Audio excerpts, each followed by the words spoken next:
we got an update on Planetary from the man himself, Valley Brown. He handles a lot of this discussion around Planetary, around Vulkan, around really just a lot of the stuff that has to do with rendering in the game.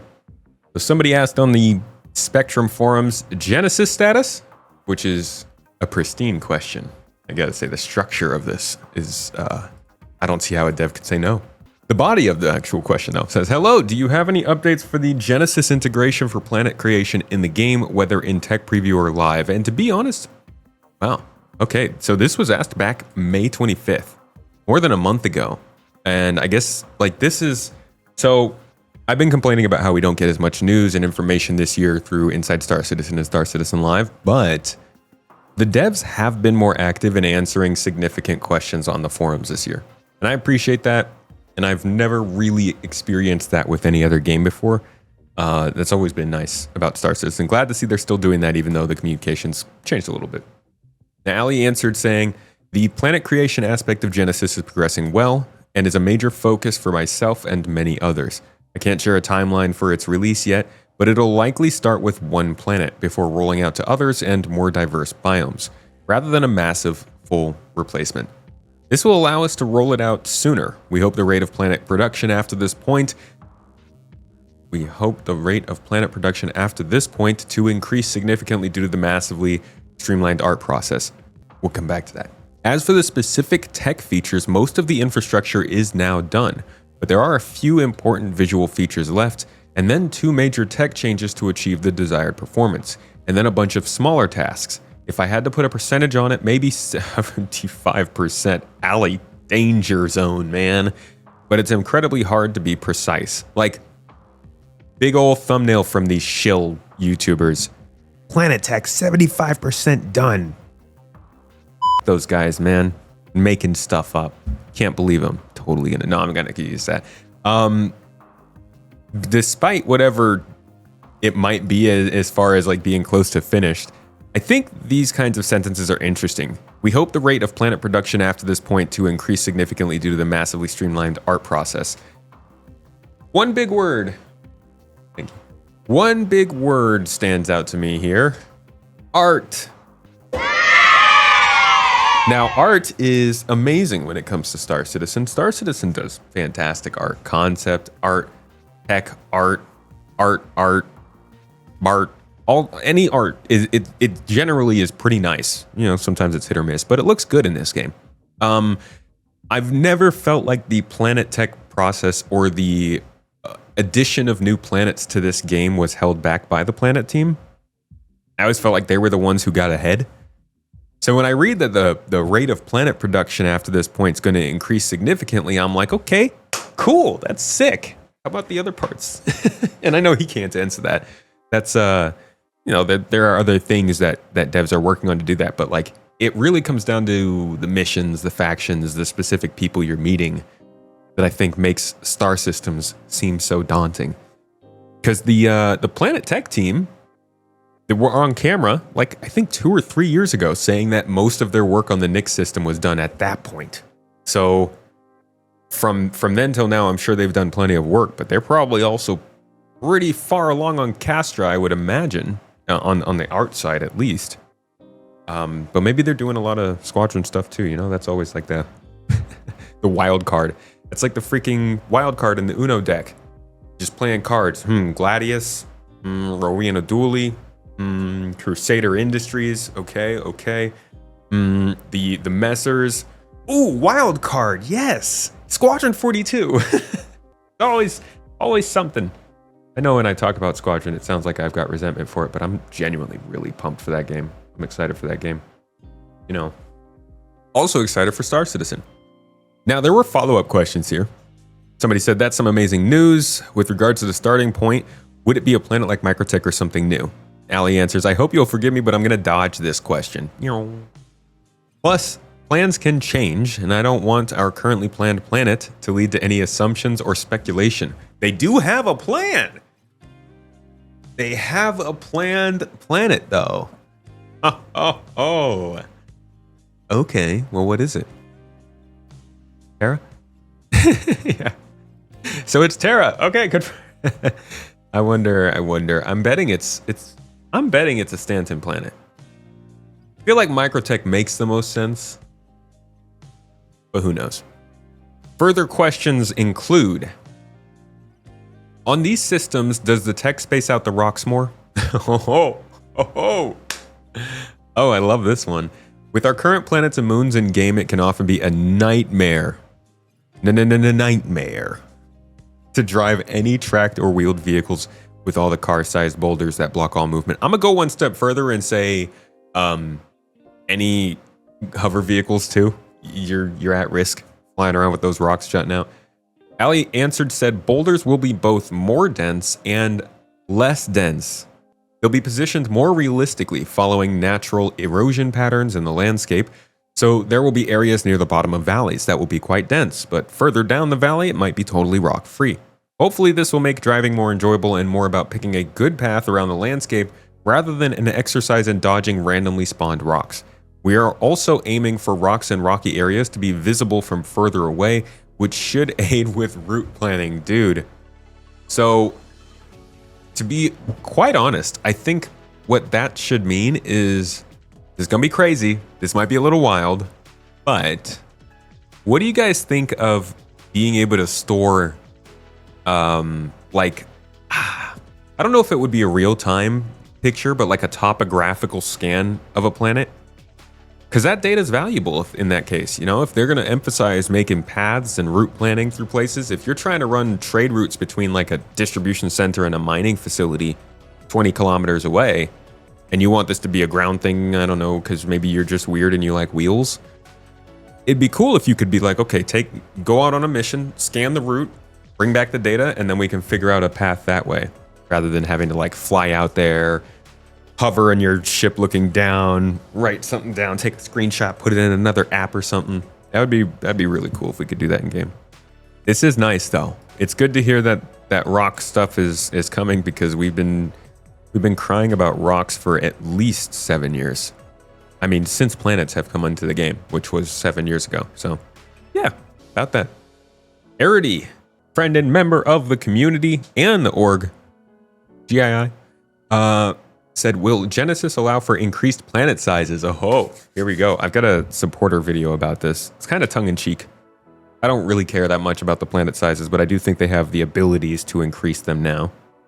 But we'll see what Ali says. There are no particularly hard limits on the current planet sizes. Yeah. We could increase their size without too much effort, but with the current tech and gameplay, I'm not sure it'd make a better game. It just increases travel time and makes the repetition of certain elements much more apparent. This would be a great statement to have in the video I made. That's too bad. We don't plan to increase the size of the 5 planets at the moment, but once it is complete, we will likely reassess what sizes make most sense for us. That might be to stick with what we have. I'll be interested in seeing what they do with Staritect, adding all those points of interest and quantum boost. Those are like the 2 big things that I look at and think, this is why we can now increase planet sizes. But maybe, you know, it's whatever they choose. I'm not going to say one way is right or wrong, one way is better or worse. They're going to design the game for whatever they want the planet sizes to be, and that means that whatever planet size they choose is the right one. Unless they choose the wrong one, of course. This person asked, does the state of the servers with server meshing impact enabling planetary orbiting? Ali answered, I believe the biggest issues with orbits are the star map being upgraded, I believe, and quantum travel, which I'm imagining they're going to build it into the next version of quantum travel. Totally solvable issues, but not simple in a game of this scale with server meshing and persistence. That's not really a confirmation as to whether or not they're sticking with it. It does sound kind of like it is, but he doesn't outright say it. If they want to allow base building, they need to limit one shard with 5 systems to maximum 2,000 to 3,000 players. Otherwise, you have bases everywhere, each 50 kilometers. That's not really immersive. Dude, if you think that it's going to be the player bases that are getting crowded, they're literally talking about having 3,000 points of interest on the side of one planet using Staritect. That's why I think we're going to be running into some crowded segments, but you know, that's also kind of the point. Ali Brown said, I live much closer to my neighbor than 50 kilometers. Yeah, man. You don't use a spaceship to get home. I don't have any up-to-date information on the expected density of bases. Our current planets have a lot of empty space. For the record, I don't think the planet size is a problem or will be a problem. I don't think we can fill up the space that we'll have in this game by the time we reach 5 systems and beyond. And even if we did, I think they would come up with a solution well before that. Like, I don't know, add more planets. I would be interested in seeing how it does play out with Staritect. That's a lot of points of interest they want to have on there. Will volumetric clouds on Stanton's moons come with planetary tech? V5 is not linked to any changes to clouds, so if when any specific planet or moon gets clouds, it's already completely in the hands of art and design. Oh, there is a little bit more here. What is the upper limit as to how far Planetech V5 will be able to render ground cover foliage like grass? This is an interesting one. Ali Brown answered, I can't provide a specific distance for the rendering of grass meshes until we release Genesis V5 and it's fully optimized. However, a core pillar of this tech is avoid any popping or color changes on approach. So when the grass mesh disappears, it will be replaced by textures with similar appearance. And beyond that, you'll still see the same green patches of grass from orbit. This is not a problem most games need to solve and has been a significant challenge. Yeah, I mean, are there any games where you can look at a planet from space and then like fly down and that thing you were looking at is still there when you get there? Even in Star Citizen, that wasn't true for quite some time. And this is proving to be a challenge for them as it's still not true. It's a good question and a solid answer. It's what we want to see. Genesis is sounding really good. Planetech V5 is sounding pretty nice. So at this point, let me give you guys a look visually at what Genesis is, since we've gotten quite into the details. We won't spend too much time, but I'll hit like the big ones, the big topics, the interesting ones, the eye candy, the eye bleach. All right, so here's a little bit of a ground cover look. A spaceship at a quantum marker miles away, and everywhere in between. There are no loading screens, you see everything. We cannot afford for it to look bad in any other scenarios. So let's start from a ground perspective. Demo number 1, let's have a look.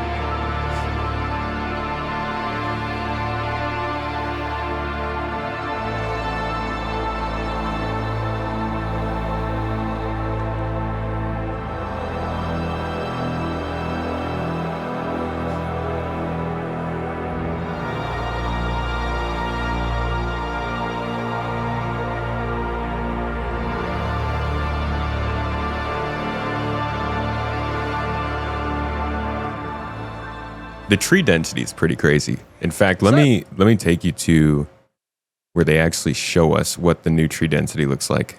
And this is also partially, it's not just visual upgrades that are coming with Genesis. This is also a lot about utilizing more of the GPU and different rendering practices to actually optimize a lot of what they do on the planet so that they can include more stuff in the new models. Something that they actually talked about at CitizenCon 2023 as well. When they were starting to talk about how they would use machine learning to help with these things. Granularity, with bigger groups in the distance and individual assets up close. Just as a demonstration, this is the sort of density you can expect on Microte today. And in a second, we'll flip over to what you can expect from the new upcoming tech.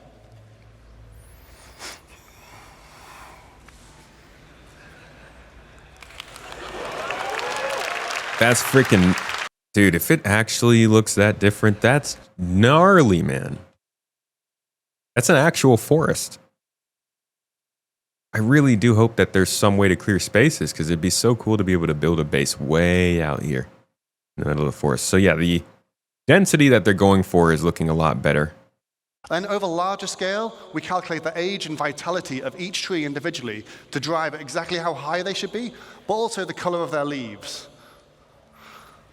Now, this isn't the only thing that will drive the color of the leaves. We're going to introduce the concept of seasons to the game. And this will mean our planets will evolve through the year, and we'll be able to shed leaves from trees and have the grass wither in winter. They had talked about that a long time ago before.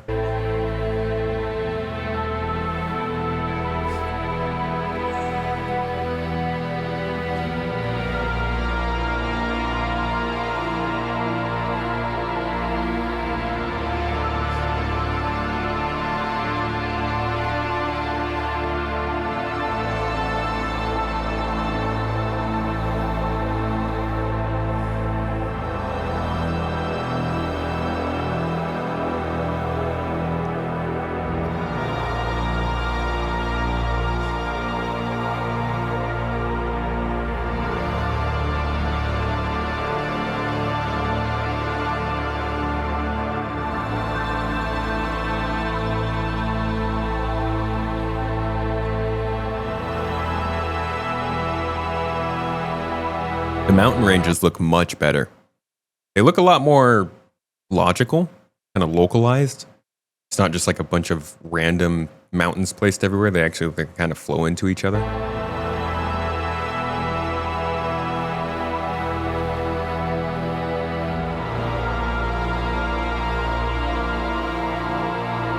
And the freaking tree density, dude, I can't get over that. It's crazy. This is from CitizenCon last year.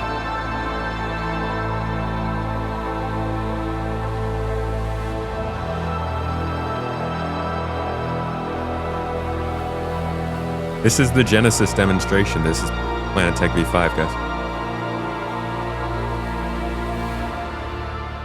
Just like in real life. Thank you very much. Oh, thank you. Yeah, I think honestly, I don't think the planets look that good yet.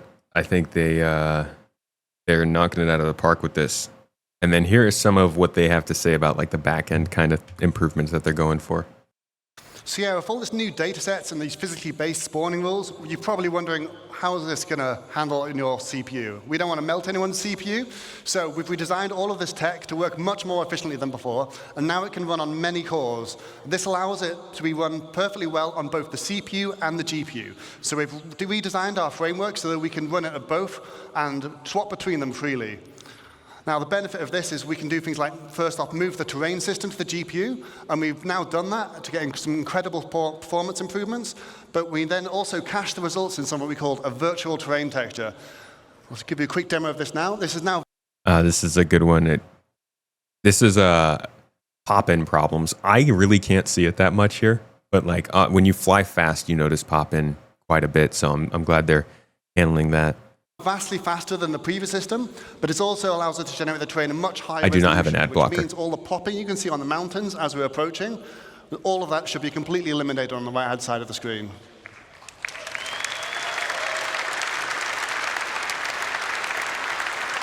I don't notice it really, unless I'm like looking, we're like, see, I noticed it right there. Watching this hill, you kind of see it right there, and then right here, yeah. And like, so it's noticeable. It's just with the extra headroom and look at both gained sides at the same time. By making our terrain system more efficient, we've been able to introduce some improvements, including high-resolution ground textures, proper blending between surface types. All right, and then as you said, this technically is going to allow them to have some new biomes, though I doubt this is coming with the first version. Maybe it will, but I don't know. I think that might be a little hopey. It's about moisture, but let's look at very high moisture and medium to high temperature.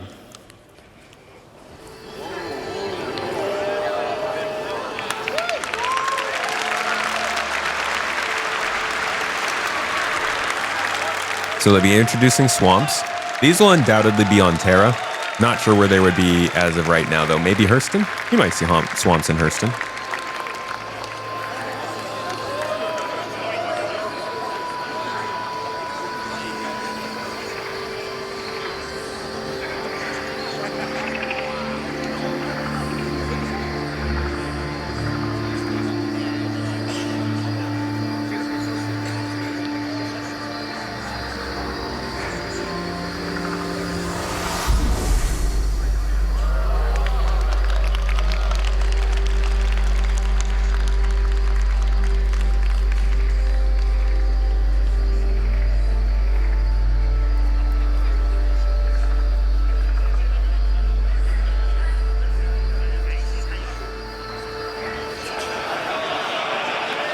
Yes, CIG and their Star Wars references.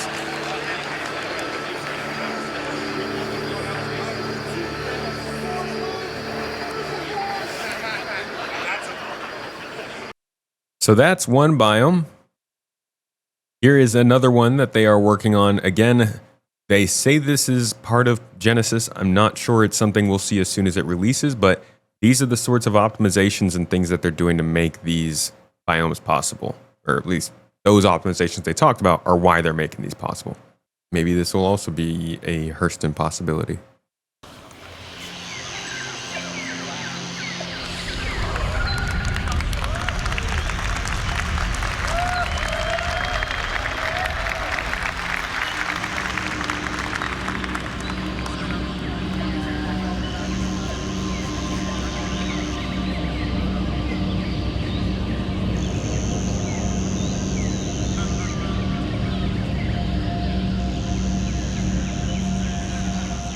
Man, that bug really drills into my head with that sound.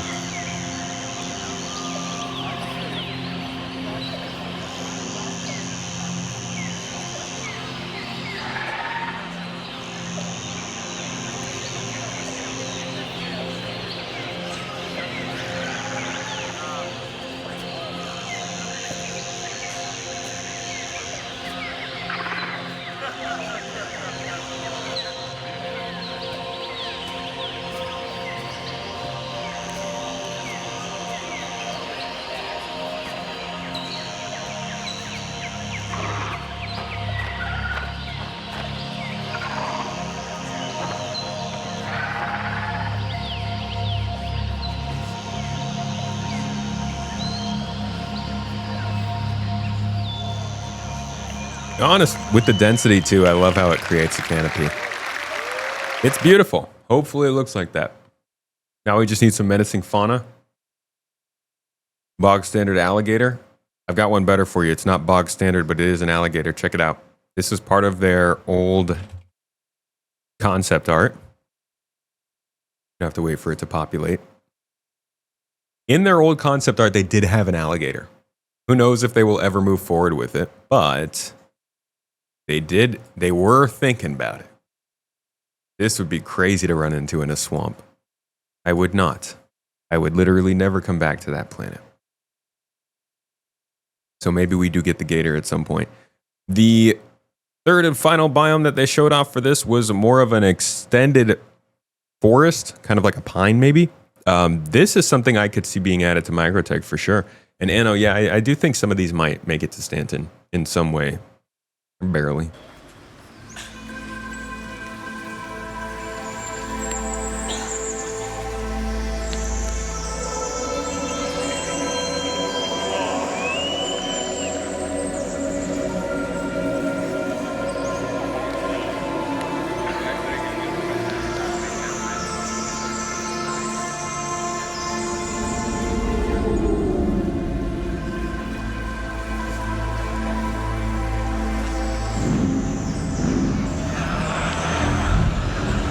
Hey, look, another Star Wars reference.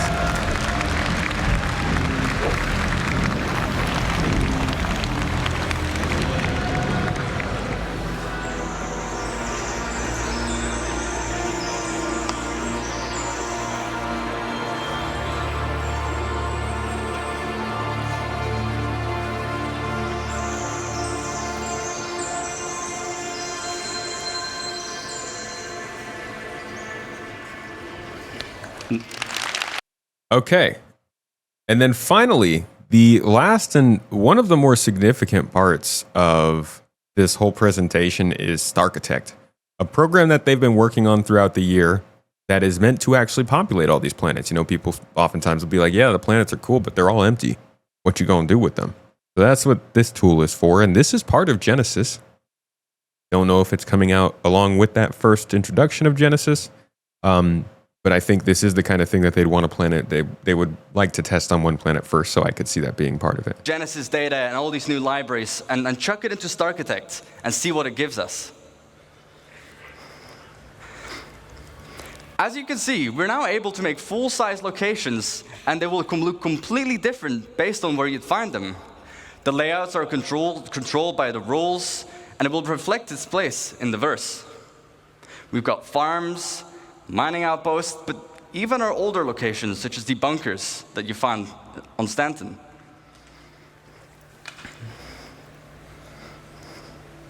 Bunkers traumatize me. All right, and then kicking forward from there, listen to this. This is like just listen to how this is supposed to scale. Let's talk about some missing bits. We want to tell tighter stories, such as the people's lives, but also logical exploration. If I find one thing, I expect to find something similar or something else nearby. We also need more data control. What defines one mining outpost being different from the other ones, aside from the harvestables? And also give the narrative developments. Make sure people build near rivers, on mountains. They build near town halls. They build near distribution centers. So to hit that bit of our benchmark, we make sure that locations are near each other and group them together. The effect it gives is a fully developed landscape with vistas and points of interest all over. And we group them together in what we like to call a cluster, like this one, that has 13 locations. I find this so funny because right now, this doesn't sound too crazy. 13 locations next to each other isn't that crazy because in Pyro, we can find some locations fairly close. But like a couple of years ago, that would be crazy. It was just one location on one quadrant of the planet, and then you'd have to jump all the way to another part of the planet to find any other source of civilization. So this is going to be a pretty big change for the game.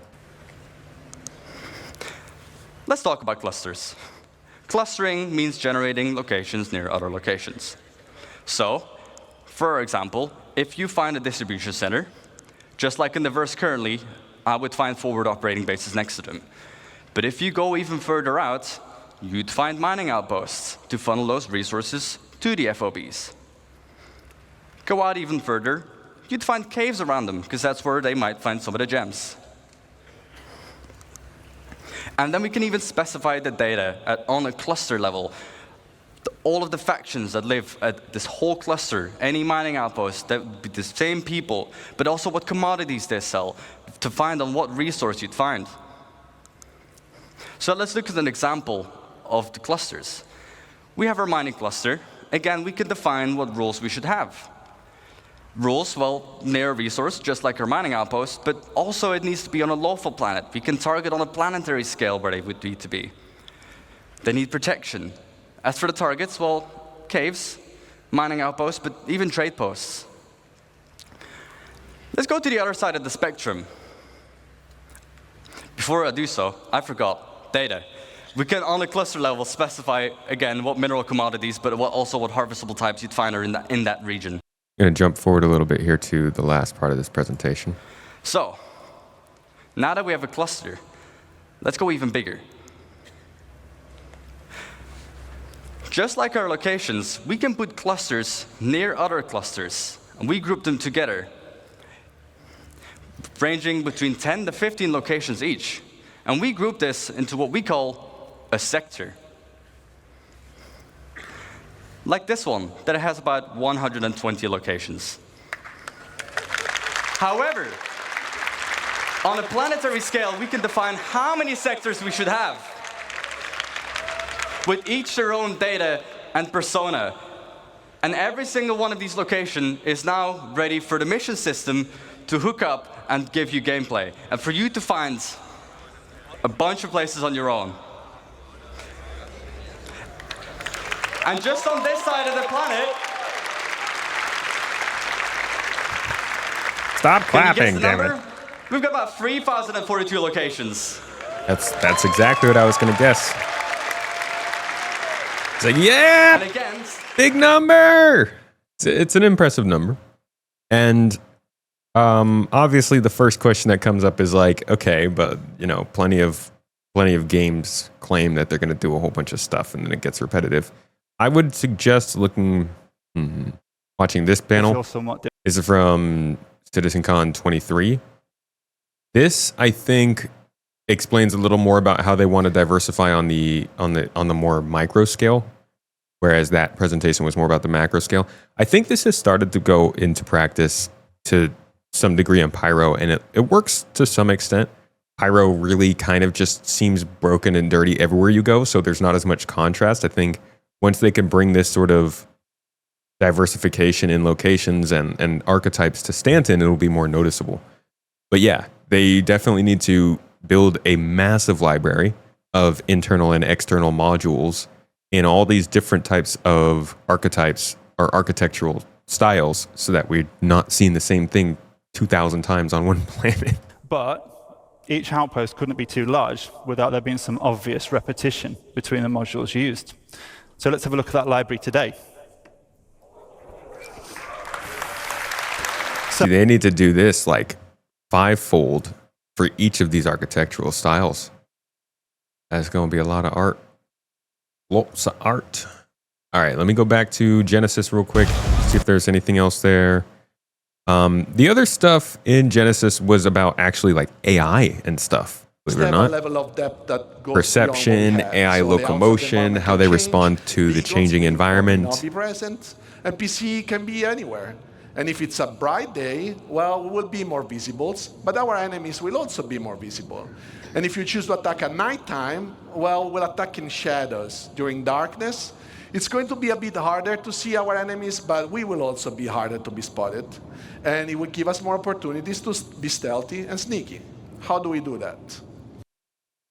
And then we go into a little bit of AI perception stuff. Light level the NPC is in, and the current multiplier this light level generates to speed up or slow down the NPC perception and understanding. The two cones instead represents the primary and secondary FOV. The red color means that if you stand in that location, it will result in NPC reacting the slowest to you, and the green color instead represents the quickest response. So during the night, NPC will have a hard time to understand and foresee and see things. But if they have flashlights on their helmets, they can turn it on, and this will impact their primary FOV, making still the peripheral vision a bit more uncertain. And as To be you see honest, here, I think this is actually a fairly big deal. Because the NPCs don't really do much when you put them on planets right now. We've had planets and AI to fight for 7 years. And they've never really done too much on planets. This seems like Planetech V5 might be their chance to actually make AI understand the planet they're on and be a little bit more active around there. Like, we sometimes see them on planets, but even now, when they spawn in, they're like, sometimes they don't even spawn in. I'm really hoping that this helps with the logic when it comes to AI on planets. There's some other stuff here with like the way that ground cover will be destroyed. That's Maelstrom. I wouldn't really include that in Genesis. There's some global illumination talk, which I think Ali was just answering some questions about on Spectrum. We won't get into that, but global illumination is something they want to put in here. Obviously, they're working on it for Squadron 42. Receiving lighting from It'll be definitely something that they want to have in Star Citizen. Like I mentioned, the time of day shifting leads to different ambience as the sun moves. And this is the shot that I just liked.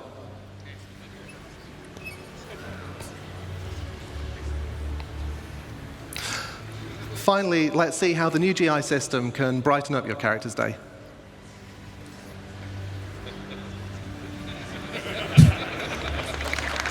I didn't notice that they had her smiling in the new one. And then there's sound. Some sound stuff that they want to change in the game. Chip sound effects and other things like that.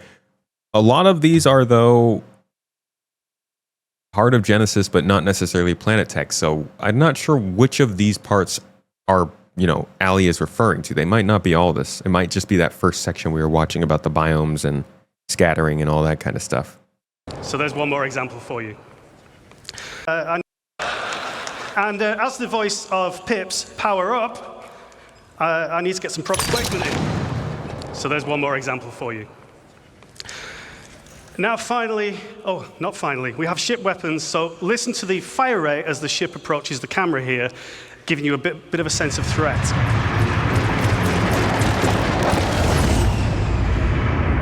It's not too easy to tell what's going on there, but I could not really tell, to be honest. Finally, the really cool stuff, explosions. So we can put a cinematic element, a shockwave element, and a delayed speed of sound effects.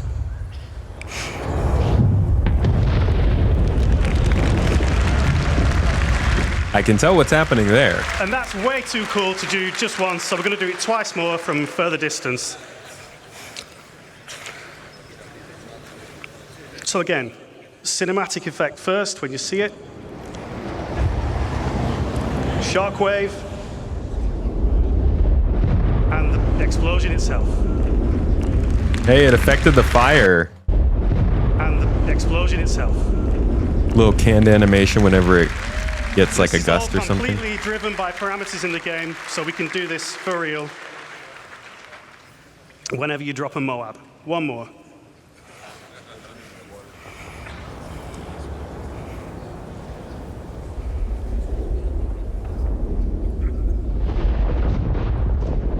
That was very long. Finally, Dynamic weather. We've already gotten rain, but dynamic weather is still something that we haven't actually gotten in game yet. Rocks are getting wet.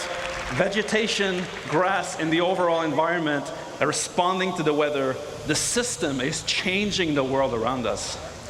We can see puddles being formed dynamically in the dirt, properly responding to light, reflections, and rain droplets, making it it's getting really ominous and loud in here. I can feel the danger. I think we should let this play out in the game.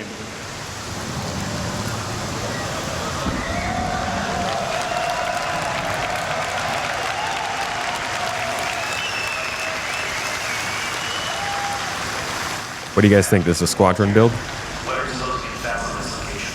Conditions are deteriorating. Severe items. We need to leave now. Get back here.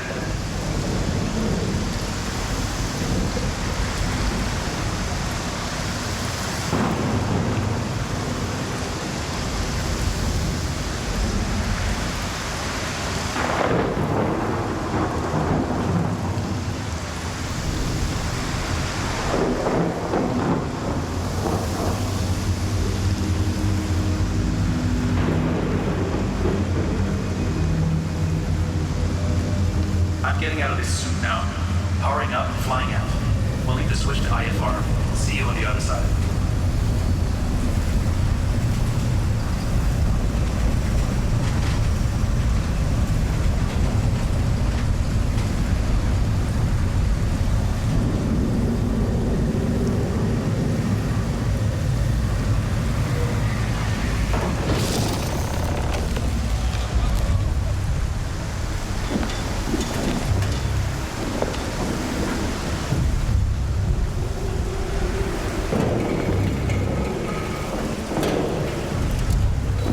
All right. That's dynamic weather. We've seen this enough. I just wanted to give you guys a look at everything that we're talking about when we are discussing the possibility of Planetary Genesis approaching and being maybe 75%. I don't want to put too much emphasis on that. I'd say let's stay conservative and say 60%. Yeah, like it's probably not going to be a thing that happens this year, judging by that answer. Maybe it is. Maybe they make good progress by the end of the year. But I would, just to set our expectations, I would guess next year instead, early next year. But there's quite a bit that's included in there that we just don't know if it includes all of Genesis or just some parts of it. But hopefully that's a little bit of a deep dive update into what's going on with it.